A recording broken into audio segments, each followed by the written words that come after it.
Oura Ring has finally unlocked some advanced features in their 3rd generation ring.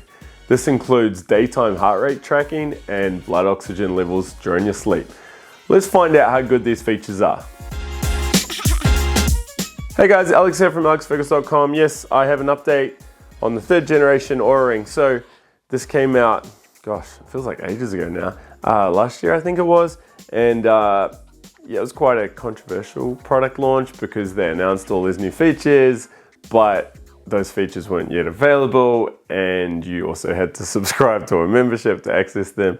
I don't want to get into all of that. Yeah, I think it was silly.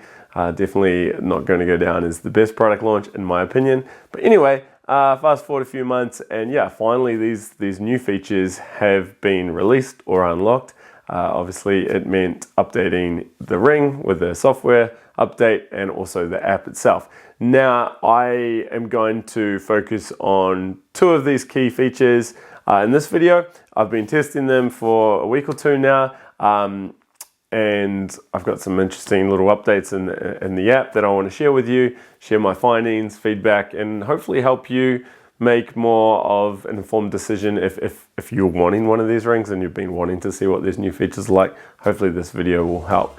One thing real quick, I just want to do a shout out to the supplement Performance Lab Energy. Now this is a supplement that I take twice a day. I take 1 capsule in the morning and 1 about 45 minutes or an hour prior to training. It's not your typical energy supplement packed full of stimulants or nootropics or caffeine, none of that. Personally, no, that's not me. Those supplements do have a time and a place, but from more of a day-to-day energy boost point of view, at least when you're getting down into the cellular level of the body, this is where Performance Lab's energy supplement is very useful. So the ingredients in this supplement include a bit of magnesium, L-carnitine, RLA, coenzyme Q10, PQQ, which is the bio-PQQ supplement, which is really great, and then a little bit of black pepper to help with absorption. Now, if you've been in the biohacking or optimal health space for a while, some of these names will sound familiar. So if you want to check out this supplement, again, it's Performance Lab Energy. I'll put a link to it below. Now, the first thing we see on that homepage there is record workout HR, record workout heart rate. Now, a quick bit of background on this. Oura Ring in the 1st gen ring only tracked your heart rate variability at nighttime. Then with the 2nd gen ring and some software updates, you could use your ring, and also the 3rd gen ring, you could use it, you could remain still and do a meditation and see your heart rate and heart rate variability when you weren't moving. Apparently there was some limitations around getting accurate readings with movement. That's why it was all limited to sleep and still motions. Now they've came out with this update saying, hey look, you can now track your heart rate when you're working out, which is great. However, it's not so great, and I'll get to that soon. So yeah, if you do want to record your workout, it's a simple matter of opening up the app, hitting that record your workout, and then you get to choose what type of workout you're doing. Now, as you can see, it's quite a short list. There's no gym movement, gym workouts in there. It's obviously, yeah, quite limited. Now, I've been using this while I'm doing my indoor rowing training on the Concept 2 erg. Now, that's obviously not an option, so I've just been hitting indoor cycling, and I figure that's the best I've got. And then this is all you see. When you want to start it, you simply hit record. When you're finished, you hit end workout. That's it. You don't actually see live real-time data. I thought you may. I thought, cool, I can set this up next to the screen and I'll be able to see my heart rate. Of course, I also have a whole polar heart rate monitor, and that syncs to my screen so I can see my data anyway. Now, at the end of the workout, you'll get a report. Now, this is the main overview screen for yesterday. So you got readiness, sleep, activity. I've gone into these in other videos. Now down here we see heart rate. Okay, so you can, if I expand on this, this is everything we've seen from midnight through to 6, 7 a.m. That was my sleeping heart rate, so 50 to 60 beats, which aligns pretty well with my Polar. By the way, I have done a video comparing the BioStrap, the Oura Ring, and my Polar for things like sleep and HRV. I'll put a link to that below. Check that out. It's quite interesting. Then I actually charged my ring for most of the morning. That's why there's no data. Then we see the heart rate throughout the day. Now, you're not getting as many readings as you do, say, at nighttime. I think I actually had a nap yesterday, so that might have been that restorative time in there. You can see a bit of a breakdown. It's all a bit interesting. Oh, here we go, sleeping. That was my overnight heart rate. So you can see some cool stuff there. Again, anyone that's had a 3rd gen Oura Ring has seen all this anyway. I want to focus more on, you got your daytime there, on the workout. Now, what's interesting is it's showing my workout here, range being 89 beats through to 161. I know I was higher than that. I think I got up to 170 something based on the polar. So it's a little bit off there. And it's saying how long you're in different ranges. It doesn't give you like your aerobic threshold range or anything like that, or zones, training zones. It's just low, medium, high. So yeah, it's not super advanced from a training performance point of view. So that's all a bit interesting, but the better screen is down here. So I go back, I go into indoor cycling, and this is the breakdown of the workout. So when you're in that record screen, like we saw before, when you hit end, this is the screen you get. So I did some intervals yesterday. I think there were 8 intervals. There were 20-second intervals with 2-minute rest. So only a 20-minute workout or 18-minute workout. Average heart rate was 130. Calories burned, if you're into that. Intensity moderate. I can tell you now it was more than moderate. But anyway, and yeah, all it's showing me is low, medium, high. It's not actually showing my heart rate. And like I said before, that range that it said in that other screen, where was it? Back here, 89 to 161. Yeah, like I said, I know, like after each interval, I write down my heart rate, and I was up into 170s, 180s. So quite a bit off there. But hey, I suppose it's something, right? So it's a bummer that you can't see the actual heart rate for the session. Now, what's interesting, the first time I used this feature, I could see the heart rate for the session. But that first time I did a session, it was aerobic training. I tried to keep my heart rate at about 146. Yesterday's session was a sprint interval. So, really intense drop off, really intense drop off.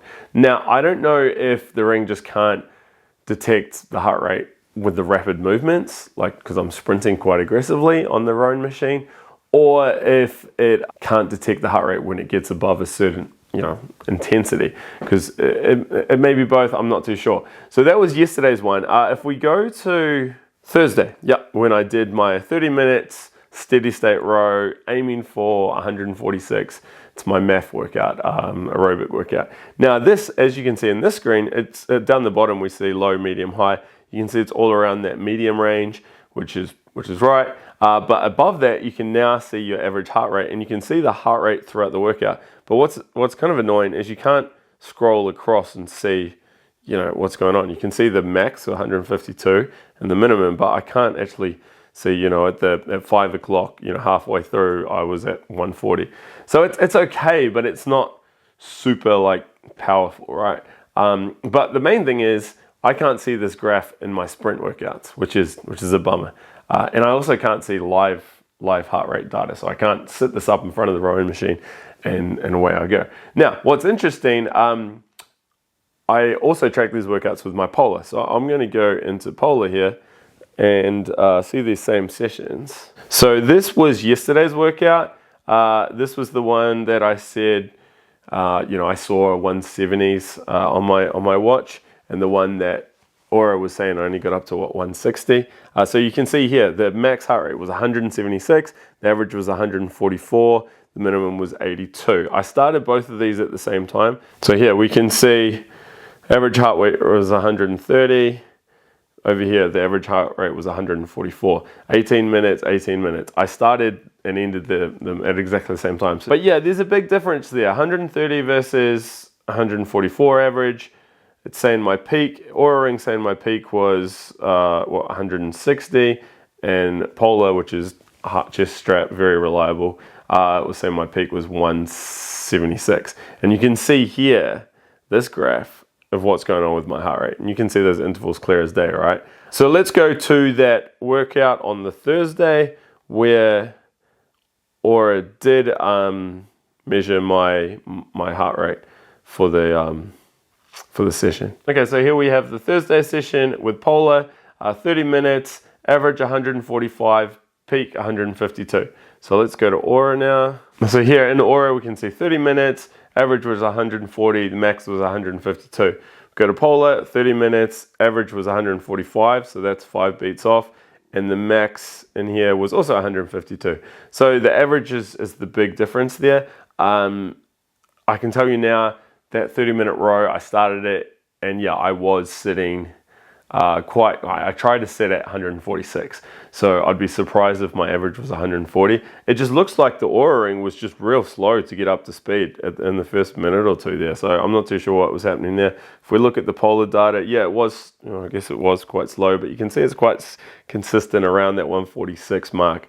So, I mean, interesting. Maybe if you're a serious athlete training with heart rate zones and all that, look, I think at this stage, you're not going to use the Oura Ring to track your heart rate. I mean, you can't get that real-time feedback anyway. I can't push the heart rate data onto my, Watt Bike or onto my Concept 2 row or anything anyway. So you're going to be limited in that sense. But even afterwards, the data's useful, but it's not extremely accurate. And again, it's not working for intervals. But hey, I'm rowing and it doesn't support rowing. So that's the record the heart rate function. It is neat. It's more data points, which is great. Hopefully the Oura algorithm is using that data as well with your readiness score and stuff. I don't really know, but it's better than nothing, but it's still not perfect. Now, the other thing I wanted to talk about was overnight blood oxygen levels. So we're back in the Oura Ring app. We're gonna go to sleep here. You're in the sleep data screen here. You scroll down and you will see a section here called average oxygen saturation, and mine is showing 98%. Now I can hit this and learn a little bit more about it. Normal is 95 to 100. I sleep with mouth tape. I've done lots of videos on mouth taping, Somnifix and all that. I'll put a link to it below if you want to check that out. So that's cool. And then underneath that, you'll see breathing regularity, which is mine was optimal for that night. No significant variations in your blood oxygen levels, no breathing disturbances, which is great. So it would be interesting, someone that did suffer from sleep apnea, or if I didn't sleep with their mouth tape, actually it would be quite interesting doing that. I don't really want to do that though, because I know how bad I feel on nights where I don't mouth tape, so I'm not ready to experiment with that just yet. But hey, maybe one night I'll forget to put it on, I'll see some interesting data. And then of course, underneath that, you see your heart rate and your HRV. So, I mean, that is a nice little addition. Most people are probably going to get data like I have here, optimal and high levels, and not think anything of it. But maybe you're someone that does have sleep apnea or some issue, and the Oura Ring is going to pick up on it. Again, it's a good feature. I'm glad it is in there. It's not like I'd go out and buy it just for that. But then saying that, I've worked with clients over the years who I've thought they had sleep apnea and we wanted to test it, and I had to get some more advanced gadgets, so now they can do it all on their Oura Ring. So that was Thursday night. I'll go to Friday night. You can see Friday. You can see again 98 optimal, 98 optimal, 98 optimal. Last night 98 optimal. So I've only ever had 98 and optimal, which is pretty good. But you can't see that percentage in a graph. That would be kind of cool, if you could see the graph overnight. It's obviously just giving you an average. So that's that. Now, there were two other things I want to talk about. One of them was tracking your movement when you're running or cycling. Now, I know this is on the website and there's some images over there. I haven't done it. I don't do any training like that. I haven't even bothered setting it up. It doesn't really appeal to me. I believe it's not the Oura Ring. Well, I know it's not the Oura Ring. The Oura Ring doesn't have a GPS function. It's just pulling in your phone's GPS function and then plotting that data onto a map. It's not... Yeah, I mean, it's interesting they incorporated that. Like, I suppose some people will like that feature, but it's not really like if you're a marathon runner or a real serious triathlete or something, you're going to be using your Polar or whatever other Garmin's and all that instead of the Oura. The Oura, I think, is more for your recovery, readiness, sleep. But it is kind of cool that it's got some of these other features in it. So I can't really talk too much about that location tracking feature because, again, I haven't really used it and I don't really think there's much to talk about anyway. But one last thing I do want to talk about is the app. So the app did have quite a bit of an update. I do like it. There's some things I don't like. In the previous version, the sleep screen was ridiculous, like total sleep. To see all the data, you had to scroll and scroll and scroll. It was just, I didn't like it. So they'll fix that, which is good. You still got the same nice graphs and everything on there, and you can expand on things if you want to. It works really well. Like it's simple to use, nice colors. Oura Ring have had some really good apps and some really bad apps. I feel like this has swung back to being a good app. Of course, you can break down, your resting heart rate and whatnot and do all that cool stuff. The tagging feature is still, I don't know, I can't get into the tagging feature. It isn't something that's really excited me. You can still break down your sleep and make changes and do all that cool stuff. So back on the main home screen, you can see it's giving you some more of a dashboard sort of look, which I like. It's got some of these key metrics in here. I've said that my goal is to focus my athletic performance, so it's obviously giving me data around that. So this is my heart rate variability over the last 8 weeks, which is interesting. Last week was a real big training week. This week I'm actually doing a deload week. You can see my heart rate variability is going up a bit there, so that's cool. Walking equivalent, I don't really care about that. I don't use my ring during the day, so I wouldn't read too much into that. Resting heart rate, there was a really weird bug in that the other day where it just spiked down to 0. No idea why that happened. But it's totally thrown out my average there, which is a bit of a bummer.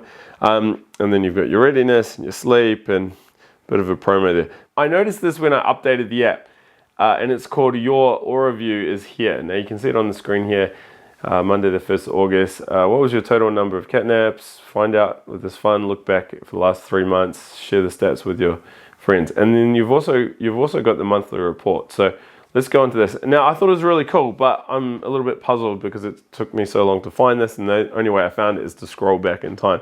So it tells you a little bit about how many times I achieved top readiness, sleep, and activity scores.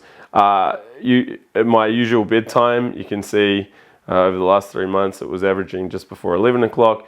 There were a few times where I went to bed really early, around that 8, 9 o'clock. That was putting my boy to sleep, and I fell asleep with him. And then a few times I woke up after that, and then I was up for an hour or two in the middle of the night, which is probably those 1 o'clocks and 2 o'clocks. But a nice, neat graphic, right? What else did we have here? We had wake up times, again, pretty consistent around 7 o'clock, neat. Naps, the best night, which was on a Sunday, 8 hours 14. Typically getting just under 7 hours sleep. On the weekend, I'm sleeping 9 minutes more than on a weekday. How many steps I took. I found that really, really cool. Like, really cool. I was like, this is awesome.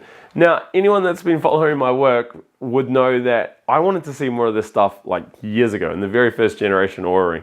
I was saying, why can't they've got so much data, why can't they do something with it? Like make some really neat graphs or stats. Like, hey, look, you sleep longer on the weekend than you do on the weekday. Or, hey, look, on Tuesday, you typically get the best night of your sleep. So then it informs and empowers the user, myself, to think, why am I sleeping better on Tuesday? Oh, well, that's right, because on Tuesday, I don't know, we always have this meal and I don't train, so I'm in bed earlier, or whatever it may be. So it allows you to take that data and do something with it.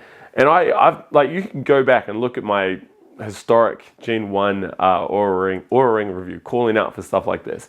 And that was years ago, and it's never really happened until now. In fact, I even voiced it at when I met the Oura team years ago as well, and I got told, no, that's not what people wanted. And I was like, okay, cool. Now, obviously I'm an outlier here. So it isn't neat to see that, but it's still quite basic. They could really go a lot deeper. Like imagine saying, on average you sleep 6 hours, 45 minutes.